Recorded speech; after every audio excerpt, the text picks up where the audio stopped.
شعبان المعظم کے مبارک دن بڑی تیزی کے ساتھ گزر رہے ہیں، اور یہ وہ مبارک مہینہ ہے جس میں انوار اترتے ہیں۔ ماہ شعبان میں رمضان المبارک کا شدت سے انتظار کرنا، اس کی ہمیں ترغیب دی گئی، بلکہ رجب کا چاند طلوع ہوتے ہی یہ دعا مانگا کرتے تھے میرے اور آپ کے آقا و مولا کہ اللہ ہمیں شعبان تک اور پھر رمضان المبارک تک پہنچا دے۔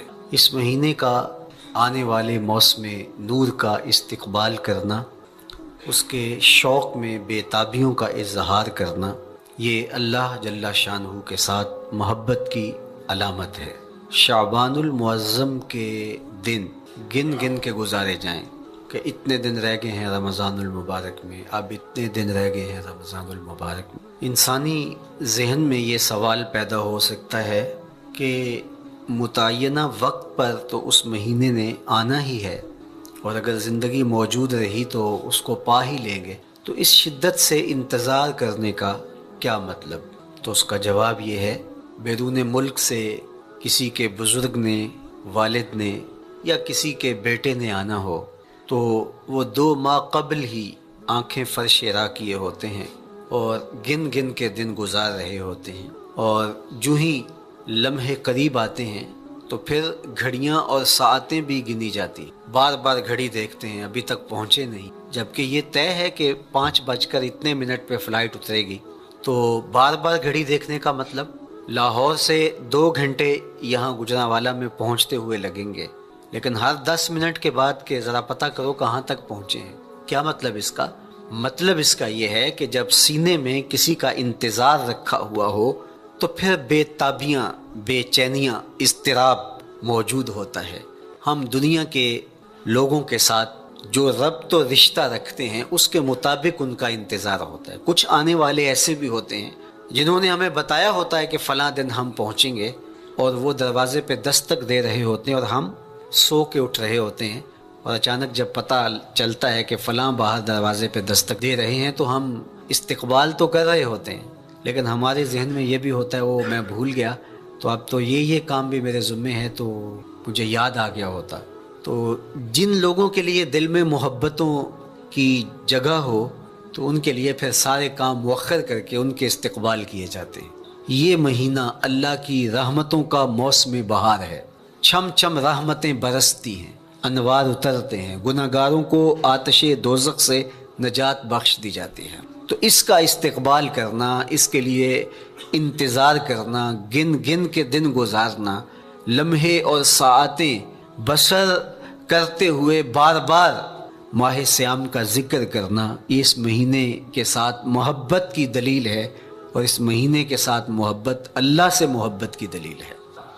اس لیے اس مہینے کا استقبال کرنا، اس کے لیے تیاری کرنا، اپنے گھر کو صاف کرنا، اس کے لیے اپنی اولاد کے دل میں شوق پیدا کرنا اور ماحول پہلے پیدا کرنے کی کوشش کرنا، تاکہ جو ہی یہ ماہ جلوہ گر ہو تو روزہ رکھنے کا مزاج پیدا ہو چکا ہو، تلاوت کلام مجید کا مزاج پیدا ہو چکا ہو، دیگر نوافل اور اچھے اعمال بجا لانے کی عادت پڑ چکی ہو۔ تو شعبان میں ہی اس کی تیاری ہوتی ہے تاکہ رمضان المبارک آتے ہی ہم پوری طرح سے مستعد اور فعال ہو کر کے اس مہینے کی برکتوں کو سمیٹ لیں۔ اللہ کے محبوب علیہ السلام نے ارشاد فرمایا کہ جب ماہ سیام آتا ہے فتحت ابواب الجنہ، تو جنت کے 8 دروازے کھول دیے جاتے ہیں۔ جنت تو اللہ جل شانہ کی کرم نوازیوں کا ایک ایسا خوبصورت منظر ہے کہ آج تک نہ کسی آنکھ نے اس کو دیکھا، نہ کسی کان نے سنا، اور نہ اس کا کوئی تصور کر سکتا ہے، ایسی خوبصورت بنائی ہے۔ وہاں کی ہوائیں جب چلتی ہیں تو گرد نہیں اڑتا، کستوری اڑتی ہے۔ وہاں دودھ کی، شہد کی، مائے معین، کوثر، سلسبیل کی نہریں بہتی ہیں، موتی زمرد کے محلات بنے ہوئے ہیں۔ وہ خوبصورت محل اور وہ خوبصورت جنت کا ماحول، لیکن اس کے باوجود اس خوبصورت جنت کو، مرصع جنت کو، نظیف ترین بقعۂ رحمت کو 11 ماہ تک رنگ و روغن کیا جاتا ہے رمضان المبارک کے استقبال کے لیے۔ اور جب یہ مہینہ آتا ہے تو اس کے دروازے کھول دیے جاتے ہیں، اور جنت کے 8 دروازوں میں سے ایک دروازے کا نام باب الریان رکھا گیا ہے، جو صرف روزہ داروں کے اعزاز و تکریم کے لیے ہے۔ روزہ دار اس دروازے سے گزر کے جنت جاتے ہیں۔ تو آپ اندازہ کیجئے کہ اللہ نے اس ماہ مبارک کو کیا عزت دی ہے، کیا پروٹوکول دیا ہے، کیا تکریم بخشی ہے کہ نبیوں کا امام، امام المرسلین، خاتم الانبیاء، محبوب خدا اس مہینے کے لیے منتظر رہتے کہ یہ مہینہ آنے والا ہے، یہ مہینہ آنے والا ہے۔ حضرت سیدنا سلمان فارسی رضی اللہ تعالی عنہ فرماتے ہیں کہ شعبان کی آخری تاریخ کو حضور نے ایک خطبہ ارشاد کی۔ بعض علماء نے کہا کہ یہ شعبان کا آخری جمعہ تھا، یا ہو سکتا ہے کہ آخری جمعہ 29 شعبان کو ہی ہو۔ تو رمضان المبارک سے قبل حضور نے یہ خطبہ ارشاد کیا، جو مختلف کتب احادیث میں موجود ہے۔ یا ایھا الناس، اے لوگو، قد اذلکم شہر عظیم، اللہ نے تمہارے اوپر ایک بہت پاکیزہ، پر نور، عالی مرتبت مہینہ سایہ فگن کر دیا ہے۔ شہر فیہ لیلۃ خیر من الف شہر، اس مہینے میں ایک ایسی رات ہے جو 1000 مہینے سے بہتر ہے۔ جعل اللہ صیامہ فریدہ و قیام لیلۃ تطوع، اس مہینے کے دن کے روزے فرض قرار دیے گئے اور راتوں کا قیام نفل بنایا گیا۔ تراویح کی صورت کے اندر راتوں کے قیام کا ماحول پیدا ہوتا ہے، صلاۃ اللیل پڑھی جاتی ہے، نوافل پڑھے جاتے ہیں کثرت کے ساتھ۔ یہ اس مہینے کی شانیں ہیں، یہ اس مہینے کی رونقیں ہیں۔ اس مہینے میں اللہ تعالیٰ نے خاص کرم نوازیاں عطا کی ہیں اہل ایمان کو۔ وَمَن تَقَرَّبَ فِيهِ بِخَصْلَةٍ مِّنَ الْخَيْرِ كَانَ كَمَنْ أَدَّى فَرِيضَةً فِيمَا سَوَاهُ، ایک نفل کا ثواب ایک فرض کے برابر اس مہینے میں کر دیا جاتا ہے۔ وَمَنْ أَدَّى فَرِيضَةً كَانَ كَمَنْ أَدَّى 70 فَرِيضَةً فِيمَا سَوَاهُ، اور اگر کوئی ایک فرض ادا کرتا ہے تو اس کو 70 فرائض کا ثواب ملتا ہے۔ اس قدر نیکیوں کا اجر بڑھا دیا جاتا ہے، ان کی قیمت بڑھا دی جاتی ہے اس مہینے میں۔ اور پھر ارشاد فرمایا وَهُوَ شَهْرُ الصَّبْرِ، یہ صبر کا مہینہ ہے۔ ہونے کے باوجود بھی انسان تناول نہیں کرتا، ٹھنڈا میٹھا مشروب میسر ہے اور زبان کانٹا بن گئی، حلق خشک ہو گیا، لیکن اس کے باوجود بھی ایک گھونٹ حلق سے نیچے اتارنے کا روادار نہیں ہوتا۔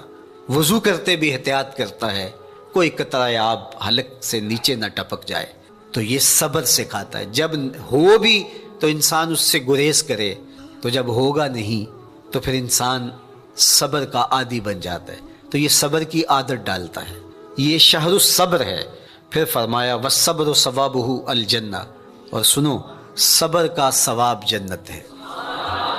جو شخص صابر ہوتا ہے اس کا صلہ جنت کی صورت میں عطا کیا جائے گا۔ وشہر المواسات، اور یہ ہمدردی کا مہینہ ہے، باہمی پیار کا مہینہ ہے، الفتیں بانٹنے کا مہینہ ہے، نرم دلی کا مہینہ ہے، ایک دوسرے کے احساس کا مہینہ ہے۔ جب کوئی شخص بھوک اور پیاس کاٹتا ہے تو اس کو پھر محسوس ہوتا ہے، بالخصوص عمرا، کہ بھوک کیا بلا ہوتی ہے، اور جو نان شبینہ کو ترستے ہیں اور جنہیں کھانا میسر نہیں آتا ان کی زندگیاں کتنی تلخ ہوتی ہیں۔ تو بھوک اور پیاس احساس پیدا کرتی ہے ان لوگوں کا کہ جو اللہ کی دی ہوئی نعمتوں سے محروم ہیں۔ تو اس لیے یہ ایک قسم کا رحم دلی کا مہینہ ہے، پیار بانٹنے کا مہینہ ہے، یہ الفتیں تقسیم کرنے کا مہینہ ہے۔ وَشَهْرٌ يُزَادُ فِيهِ رِزْقُ الْمُؤْمِنِ، اور یہ ایسا مبارک مہینہ ہے جس میں مومن کا رزق بڑھا دیا جاتا ہے۔ روزہ کھانا بچانے کے لیے، یہ اخراجات کم کرنے کے لیے نہیں ہے، بلکہ اس میں آپ کا رزق اور بڑھ جاتا ہے۔ ایسی ایسی نعمتیں کھانے کو ان لوگوں کو بھی نصیب ہو جاتی ہیں عام دنوں میں جو ان کا مقصوم نہیں ہوتی۔ دسترخوان لگتے ہیں، افطاریاں ہوتی ہیں، سحری کے لمحات ہوتے ہیں، کوئی کسی کو ویسے کھانا کھلائے تو اس دسترخوان پہ کھانے کے لیے آنا اس کا اور رنگ ہوتا ہے۔ لیکن افطار کا دسترخوان جب بچھتا ہے اور لوگ جب اس کے اوپر آتے ہیں، امیر بھی آتے ہیں، غریب بھی آتے ہیں، تو اللہ کی دی ہوئی نعمتیں جو دسترخوان پہ پڑی ہوتی ہیں ان کو اٹھاتے ہیں، کام و دہن کی تسکین کا سامان کرتے ہیں، عزت نفس بھی مجروح نہیں ہوتی، اور طرح طرح کی نعمتیں کھانا بھی دستیاب ہو جاتی ہیں۔ تو یہ ایک مہینہ ہے مواسات کا، اس میں رزق بڑھ جاتا ہے، غرباء تک بھی اللہ کی نعمتیں وہ پہنچتی ہیں جو عام دنوں میں ان کو میسر نہیں ہوتی، اور امراء بھی نعمتوں کا لطف لیتے ہیں، نعمتوں کا مزہ انہیں آتا ہے، اس لیے کہ بھوک کاٹنے کے بعد جب ان کو نعمت میسر آتی ہے تو پھر انہیں احساس ہوتا ہے۔ جو شخص ہر وقت سیراب رہتا ہے تو اس کو کیا پتا کہ شدید بھوک کے بعد کھانے کا لطف کیا ہوتا ہے۔ سخت پیاس کے بعد میٹھا اور ٹھنڈا مشروب جب رگوں کو تر کرتے ہوئے معدے تک پہنچتا ہے تو اس کی تراوت، اس کی ٹھنڈک، اس کی لذت، اس کا کیف و سرور، اس کی عذوبت کس طرح راحت بخشتی ہے۔ اسی لیے میرے اور آپ کے آقا و مولا نے ایک دوسرے مقام پہ ارشاد فرمایا، للصائم فرحتان، فرحۃ عند فطرہ و فرحۃ عند لقاء ربہ۔ روزے دار کے لیے دو خوشیاں ہیں، ایک خوشی اسے تب ملتی ہے جب وہ روزہ افطار کرتا ہے، وہ لمحے مسرتوں کے ہوتے ہیں، ایک روحانی احساس ہوتا ہے، اتنا لمبا دن، اتنا سخت دن، گرمی کی شدت، مالک تیرا شکر ہے لمحہ اختتام پہنچا اور یہ اتنا لمبا دن تیرے حکم کی تعمیل کرتے ہوئے بسر ہو گیا۔ ایک تو روزہ کھولتے ہوئے وہ ایک سرشاری ہوتی ہے، وہ ایک لذت ہوتی ہے، روحانی تسکین ہوتی ہے۔ آج کل وہ افطار کے دسترخوان لگتے ہیں تو جس طرح ہمارے سارے معاملات جو ہیں وہ ملوث ہو گئے ہیں ریا سے، تصنع سے، اس طرح افطار بھی ایک فیشن کے طور پہ فروغ پا رہی ہے۔ تو اس میں امراء کو اور شخصیات کو بلایا جاتا ہے اور ایسے لوگ کثرت کے ساتھ ہوتے ہیں جن کا روزہ بھی نہیں ہوتا۔ تو پھر ظاہر ہے رسماً تو اتنی دیر تک وہ کچھ نہیں اٹھا سکتے جب تک اذان کی آواز نہیں آتی، افطار کے لمحے نہیں آتے۔ تو اس وقت جو روزہ دار ہوتا ہے جب وہ مشروب لے رہا ہوتا ہے، جب وہ کوئی لقمہ اتار رہا ہوتا ہے تو اس کی جو فرحت ہوتی ہے، اور جس نے روزہ نہیں رکھا اور وہ بھی افطار کے دسترخوان پہ بیٹھا ہے، تو کیا اس کو کوئی روحانی حظ، کوئی سرور، افطار کے لمحوں کا کوئی لطف مل سکتا ہے؟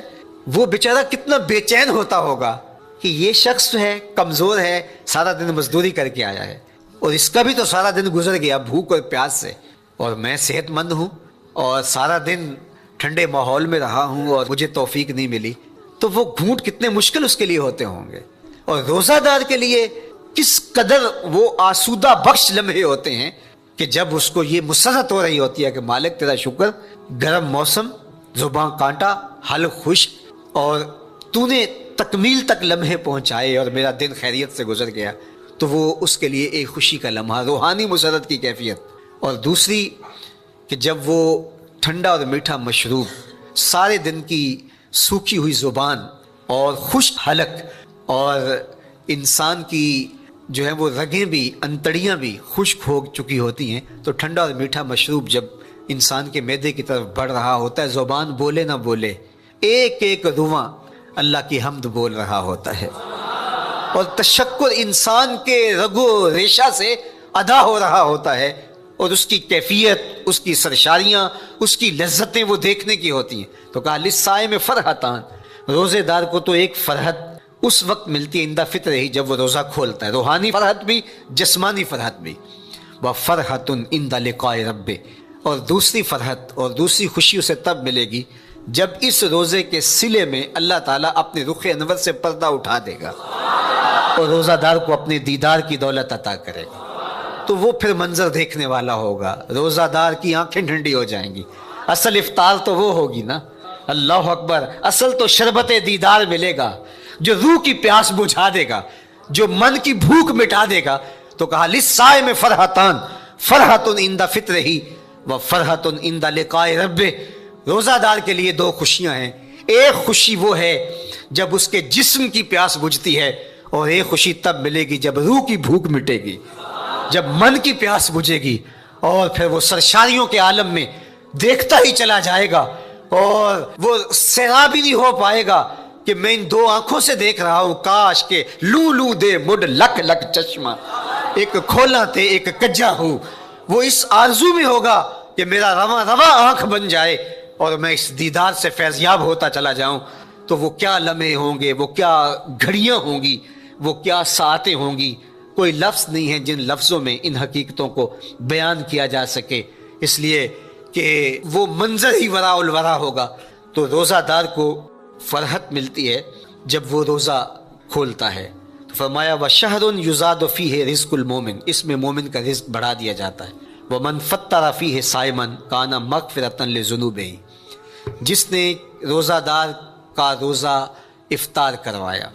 اللہ کے محبوب فرماتے ہیں کہ ایک تو خود روزہ رکھا، اور دوسری سعادت یہ ہے کہ ماہ صیام میں روزہ دار کا روزہ افطار کروایا۔ آپ شریعت بیضاء کو بنظر عمیق مطالعہ کر کے دیکھیں، ماہ صیام میں بہت زیادہ اس بات پہ زور دیا گیا ہے کہ روزہ افطار کرواؤ۔ اپنے گھر میں بیٹھ کر کے روزہ افطار کر لینا یہ بھی سعادت مندی ہے، روزہ نصیب ہو جائے، لیکن اس بات پہ بہت زور دیا گیا ہے ماہ صیام میں کہ ایک ماحول پیدا ہو، لوگوں کو افطار کروائیں تاکہ تمام لوگوں تک اللہ تعالیٰ کی نعمتیں پہنچیں اور لوگوں تک جو ہے وہ رمضان المبارک کی برکتیں پہنچیں۔ تو ارشاد فرمایا وَمَنْ فَطَّرَ فِيهِ صَائِمًا، جس نے روزے دار کا روزہ افطار کروایا، کَانَ مَغْفِرَةً لِذُنُوبِهِ، تو وہ افطار کروانے والوں کے گناہوں کی بخشش کا ذریعہ بن جائے گا۔ یہ افطاری گناہوں کی مغفرت کا سبب بن جائے گی۔ وَإِتْقَ رَقْبَتِهِ مِنَ النَّارِ، اور آتش دوزخ سے گردن کی آزادی کا مجدہ جاں فضا بن جائے گا، یہ امر کہ اس نے کسی کا روزہ افطار کروایا۔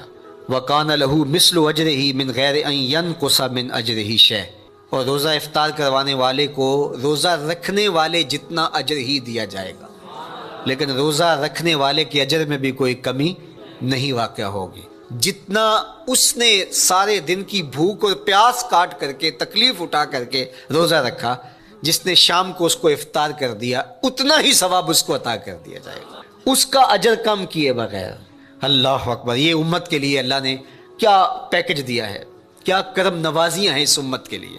آقا کریم نے ارشاد فرمایا ایک شخص صبح سے لے کے ظہر تک مزدوری کرتا ہے، اس کو ایک قیراط دیا جاتا ہے، اور ایک شخص ظہر سے لے کر عصر تک مزدوری کرتا ہے، اس کو بھی ایک قیراط دیا جاتا ہے، اور ایک عصر سے لے کر مغرب تک مزدوری کرتا ہے، اس کو 2 قیراط دیے جاتے ہیں۔ فرمایا پہلی مثال یہود کی ہے، دوسری مثال نصارہ کی ہے، اور تیسری مثال میری امت کی ہے۔ یہودیوں نے اور عیسائیوں نے اس پہ اعتراض کیا کہ ہمارا اجر کیوں تھوڑا ہے، تو میرے اور آپ کے آقا و مولا نے فرمایا تمہارا تھوڑا نہیں، ہمارا زیادہ ہے۔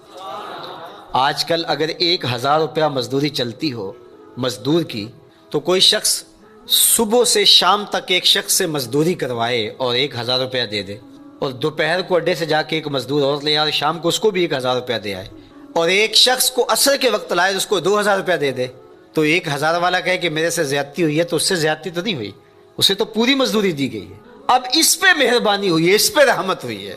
تو کہا یہود اور نصارہ کی یہ مثال ہے، ایک صبح سے ظہر تک مزدوری کرے اس کو 1 قیراط، ایک ظہر سے عصر تک مزدوری کرے اس کو بھی 1 قیراط، اور تیسرا بہت تھوڑا وقت عصر سے مغرب تک مزدوری کرے اس کو 2 قیراط۔ کہا یہ امت محمدیہ علی صاحب الصلوات کو دیا گیا نور ہے۔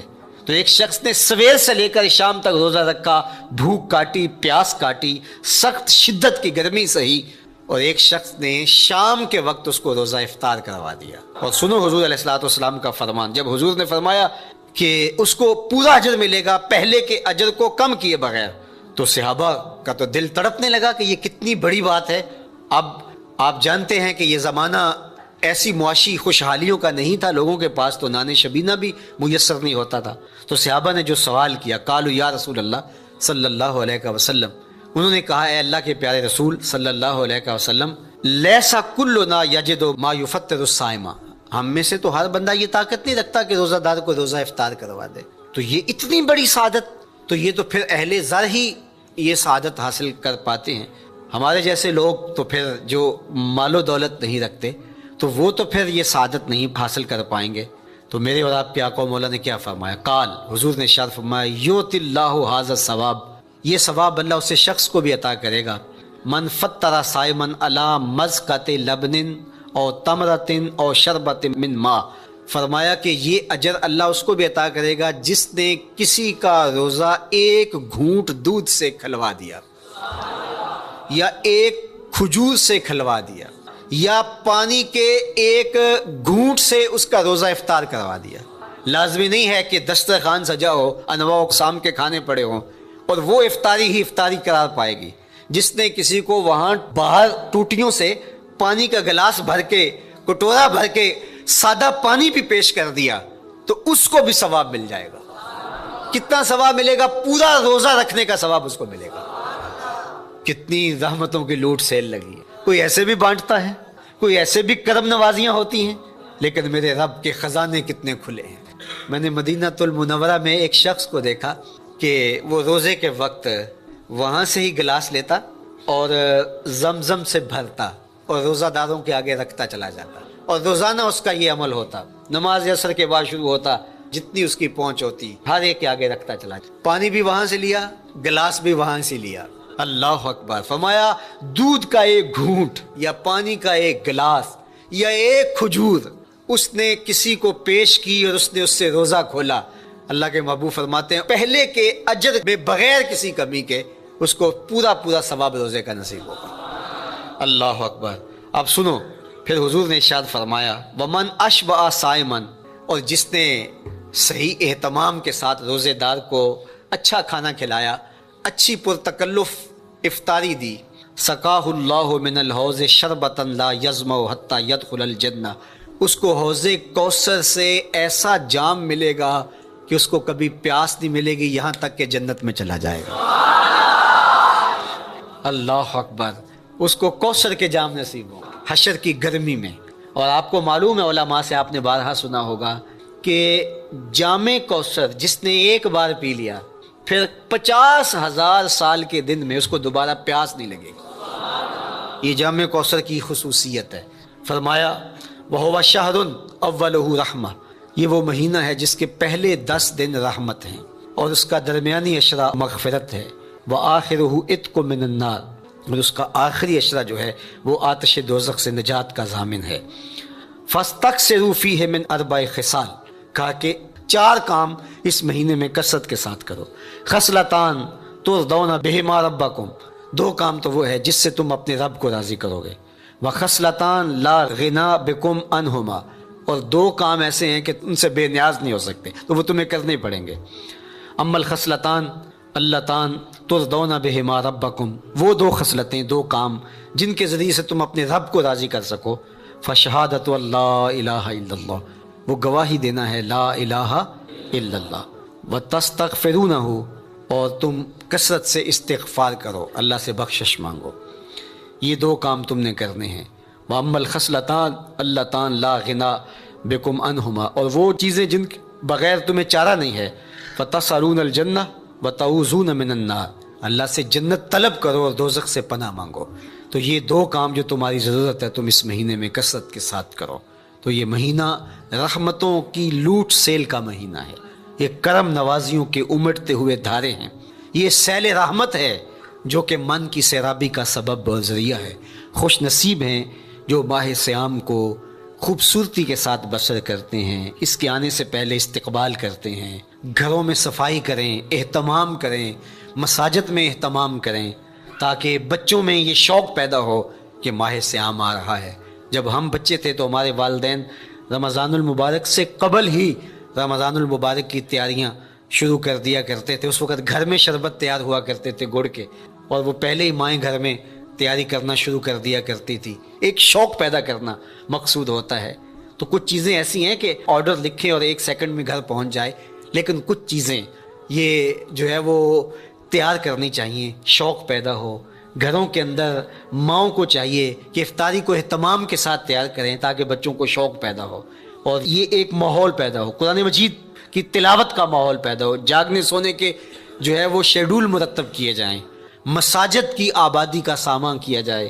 پچھلے سال تو بڑا اداس رمضان گزرا، اس لیے کہ کرونا کے حوالے سے جس طرح ملکی حالات تھے وہ آپ کے سامنے تھے۔ اس مرتبہ الحمدللہ اس طرح کے حالات نہیں ہوں گے، کچھ SOPs کو آپ کو فالو کرنا ہوگا، لیکن مسجدوں کی انشاءاللہ رونقیں بحال رہیں گی، اور صلاۃ و تراویح اور سحر و افطار کے لمحے، نوافل، تسبیحات، اذکار، نمازوں میں 5 گانہ حاضریاں، یہ کیسا خوبصورت ماحول ہوتا ہے، رحمتیں برس رہی ہوتی ہیں، انوار اتر رہے ہوتے ہیں، اور وہ کیا خوبصورت لمحے ہوتے ہیں اور کیا گھڑیاں ہوتی ہیں۔ انشاءاللہ امسال مرکز مصطفیٰ کے اندر صلاۃ التراویح کے لیے خاص طور پہ ہم اہتمام کر رہے ہیں۔ میری آرزو تھی کہ جب مرکز کی تکمیل ہو تو پھر رمضان المبارک کا اہتمام کے ساتھ جو ہے وہ ہم انتظام و انصرام کیا کریں گے، چونکہ اس سے قبل بہت سارے تعمیراتی کاموں کی وجہ سے ہم الجھے رہتے تھے، لیکن اللہ کے فضل سے اب مرحلہ اول کی تکمیل ہو گئی اور مرحلہ ثانی کی طرف ہم بڑھنے والے ہیں۔ تو اس رمضان المبارک کے اندر ہمارے لیے بیٹھنے کی جگہ، خواتین کے لیے انتظام، افطار کے لیے، سحر کے لیے، دوستوں کے لیے انشاءاللہ خوبصورت اہتمام ہوگا۔ بہت اچھے قاری قرآن جو ہے وہ صلاۃ التراویح پڑھائیں گے، تو وہ میٹھے اور دل آویز لہجے اور مرکز کا ماحول انشاءاللہ، ذکر و فکر کے حلقے بھی ہوں گے، دروس قرآن کے حلقے بھی ہوں گے، تو ایک ماحول انشاءاللہ پیدا ہو، اور انشاءاللہ میں بھی آپ کے ساتھ ماہ صیام میں موجود رہوں گا، افطار کے لمحوں میں بھی، سحر کے لمحوں میں بھی، تراویح میں بھی، نمازوں میں بھی انشاءاللہ۔